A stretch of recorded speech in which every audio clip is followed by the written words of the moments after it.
Hello and welcome back to the show Conversations with Candidates. Today we have on here District Attorney candidate James O'Shea. Thank you for coming on the show. Thank you for having me, Danny. Really appreciate it. Yes, of course. So you mind just tell the voters a little bit about yourself? Sure. I'm running for District Attorney of Essex County. I was born and raised here in Lynn. I have had a law practice for the past 24 years. The first 7 of those years I was on my own. For the last 17 years I've been practicing with Morris and O'Shea with my partner attorney Helene Morris, who is an immigration expert. I've decided to run for this. Part of my practice has always been here in my hometown in Lynn. I've been a bar advocate for 24 years, serving the indigent community, people less fortunate, the voiceless, as they're sometimes referred to, and that's been extremely rewarding. I've decided to run for district attorney so that I can go from using my experience, seeing what works and what doesn't work within the court system, and applying that in policy for justice for everybody. Right now I've been serving people basically one at a time, and I think I have some really good ideas based on my own practice to be able to apply the policies that will serve everybody and fix the things that I think are not working so well. Awesome, great. And what do you believe is the job of the DA for the 34 towns and cities in Essex County? Sure. The ideal for every DA is to balance public safety with the interests of justice and to protect uphold the constitutional rights of all the people that come through the justice system. And that's the ultimate goal for anybody, is to balance those two things. I have the ability to do that because I've seen how it works and when it's not working. And I can script certain policies in particular that I would put in place in order to do just that, to balance the two. I think in Essex, in particular, we've gotten a little out of whack on the public safety side. We've gone a little too far, and we need to balance back some of the interests of justice. Mm-hmm. Great. And what are the top 3 issues you would wish to tackle as DA if elected? One of them deals with that balance. Right now, if you look statistically, Danny, we're filing in Essex County way too many 58A dangerousness hearings. Mm-hmm. Okay, the studies show that we're filing more in Lawrence alone, and what those 58As are is they're motions by the Commonwealth to hold people without bail based in part on the nature of the charge and not on the facts and circumstances of the case. And that's wrong. We have a disproportionate incarceration of people of color and Latino people, I think, in part because of this policy. And so right away, that would be something that I would change. The other thing that I would change is the district attorneys in the session, the ADAs that would work under me, are held to almost a paint-by-numbers approach that is dictated in part by the nature of the charge. Again, not taking into the facts and circumstances. One of the greatest challenges for any district attorney in any county is trying to retain top talent. These are dedicated professionals, and they work for less money. So you have to make than they would get in the private sector. So you have to make the job more attractive to them. One of the ways you do that is to increase their discretion in making decisions on their cases. Right now, I think there's just a little bit too much control from the main office. And so that would be something I would change. I would make the job more palatable, more attractive to them by giving them the ability to make more decisions. The other thing that does for you is it gives you a better tool to evaluate them. You get a better understanding of how good of an attorney they are based on them making solid choices or not making solid choices. So if you give them discretion, you can evaluate their performance in a different way. The third thing I would change is based on my experience in other counties. In the 24 years, I've served not just this community and the Lynn District Court, but I've been to courts all over the Commonwealth in a variety of counties: Worcester, Plymouth, Suffolk, Middlesex, all over. And most recently, I was in Middlesex. And for example, I went in there to enter an appearance, and you don't usually expect to get too much from the DAs in the session on your first appearance when you're first meeting them. Handed them a business card, Danny, and within 10 minutes, they took my email address and sent me a password-protected folder with all the discovery, with all the information that I needed, and an offer to resolve the case by way of a disposition. That doesn't happen in Essex, and the reason is that we're using antiquated technology.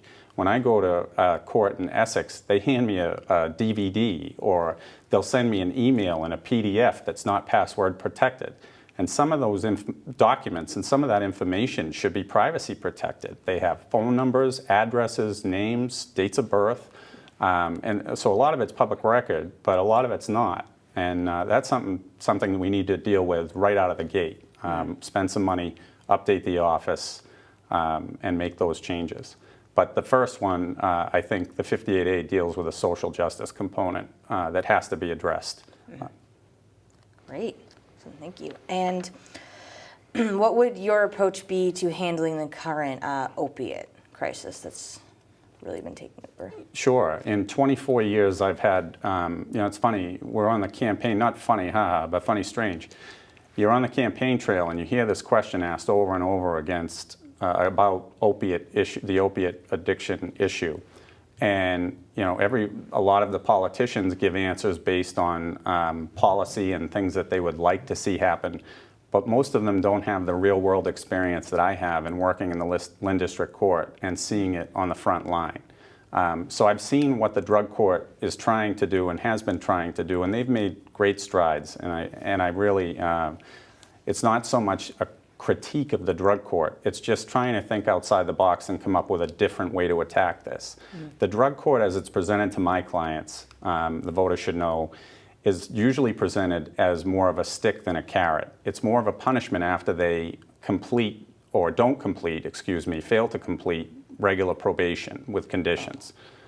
So what I would do is flip the script, and I would try to offer more pretrial treatment. I would say, if you can prove that you are committed to your sobriety, if you're committed to staying clean, then we're going to give you a reward at the end that won't saddle you with yet another conviction on your record that will turn you into the cycle of relapse and turn you into we want people to get back to work is what we want. So the problem with treating this post-conviction is that even the people that stay clean and sober have difficulty finding employment because they're saddled with that conviction. And it leads to another cycle. I think if you avoid that conviction in the cases where you can, you're going to have a situation where people are more employable, then they can feel better about themselves. I think they're less likely to relapse. There's more hope. They have something to look forward to and feel good about, take pride in. And I think that's the way to attack this. And I say that, again, based on having done this for a very long time and seen it firsthand. This isn't based on some policy or theory. It's based on actually seeing and representing people that struggle with this. Great. Thank you. And how do you think that we should deal with nonviolent offenders, the cases that come through? I think you have to take every case, not based on the charge, but based on the facts and circumstances of the charge. So in terms of nonviolent offenders, I don't like putting people into categories like that. I think on both sides we get in trouble when we decide that we're going to punish based on the nature of the charge. If you look at the facts and circumstances of every case and you treat every defendant with the constitutional rights that they're entitled to, and you take into account all the mitigating circumstances, then you'll get to the right result. But I don't believe in decriminalizing certain charges, and just like I don't believe in the 58 A's of punishing certain charges with potential revocation, not revocation, but being held without bail, denial of bail. Yeah. So I think on either side, you get into problems when you start to focus on the nature of the charge as opposed to that individual's rights and that individual's alleged offense and the nature and facts and circumstances. I can give you an example. There's a huge difference between somebody that goes in and shoplifts because they can't afford food and they're stealing to feed their family versus someone who is maybe in a gang or in a situation where they know that the policy of the office is that we're not going to prosecute shoplifting, so they go and take advantage of a store owner. If you're not looking at the person and the basis for what drives them to commit the offense, I think you're doing a disservice to justice. Mm-hmm. And kind of based off that, how would you decide which cases get top priority when you're going through them all? I have a simple approach that's grounded in the law, and that is our system of justice is founded upon two principles, I believe. The first is we punish evil acts. So it's the intent of the actor that needs to be punished. Anyone that preys upon the most vulnerable in our society, be they the elderly, children, animals, things like that, those people need to be punished. But the second side of that coin is our system of justice is also based upon rehabilitation. So anyone that's suffering from addiction, suffering from mental health disorders, some other component that's propelling them to be within the system, to be in front of the judge in the court, will seek help for them and rehabilitation. So it's really based upon the law. The law punishes evil intent, and the law provides services and rehabilitation for people that are compelled into the system for some other reason. And what would be, like, what are the major sources of crime you would want to focus on? Is there specific ones, or is it more general? I wouldn't focus on any one law. My job as the district attorney is to prosecute the laws that are on the books, whatever those may be, and to punish according to the prescribed penalties. And again, to afford my ADAs the ability to evaluate and make discretionary decisions on which cases will receive more of their attention based on, again, I sound like a broken record, the nature and circumstances and the facts and evidence of the case before them. No two cases are the same, no two defendants are the same, and they shouldn't be treated that way. Everybody that comes before the court should have their case analyzed based on the facts, the circumstances, and the mitigating circumstances, if any. And how do your qualifications put you in the best position to be the DA? I've been doing this for 24 years. Some people say I'm in the trenches. That's one way to look at it, but I've had a wealth of experience in dealing with all different types of people from every socioeconomic, racial background, sexual preference, you name it.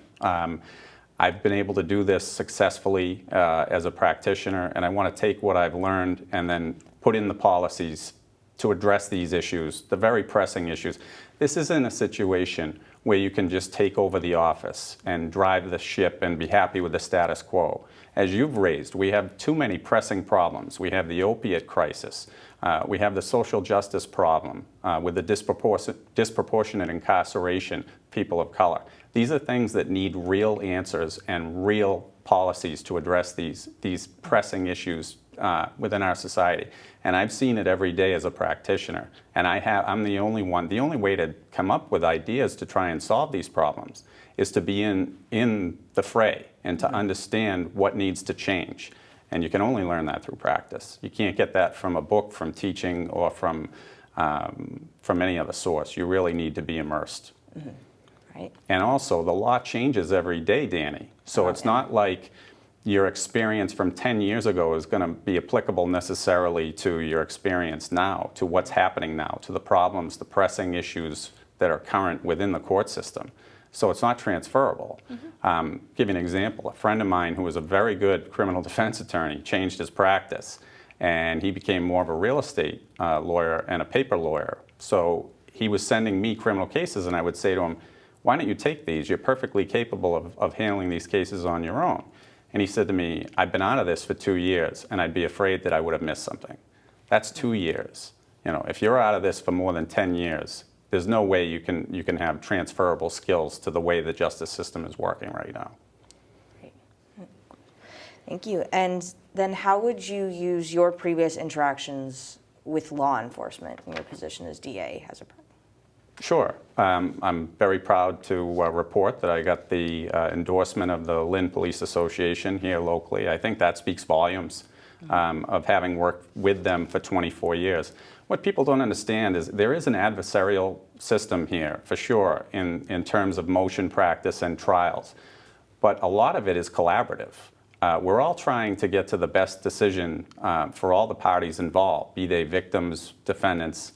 We're all trying to resolve these cases, and most cases are resolved by way of plea agreements, negotiated tenders, and that involves working collaboratively with the police, with the assistant district attorneys, with the judges, with the probation department, and everyone within the court system.